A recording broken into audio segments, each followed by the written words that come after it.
Pambababoy ng ina. Yan ang mga ideya niyang panlaban. Pinapagana yung bumbilya gamit ilaw ng tahanan.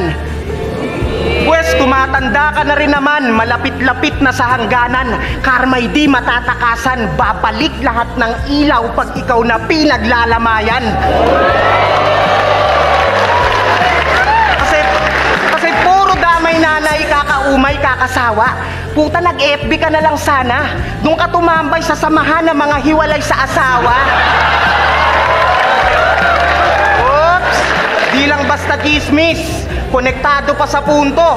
Talagang iniwan niya ng misis, kaya nga natuto siya magluto. At nung pinindeho si Damuho sa metal na nakinig, nang di na makaramdam ng kilig, at para mapagpag yung ipot niya sa ulo, nakipagbalian na lang ng leeg.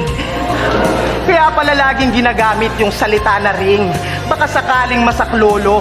Yung bisa ng singsing nila ng asawa niyang nagsolo. Ang masakit, siya na niloko, pinagmukha pang bobo. Kasi batas daw ng Pinas pero di nakatanggi sa diborsyo. Kaya wag ka nang umaasta-asta na mataas-taas, kaibigan. Mabatas-batas ka pa basta-basta ka lang iniwan.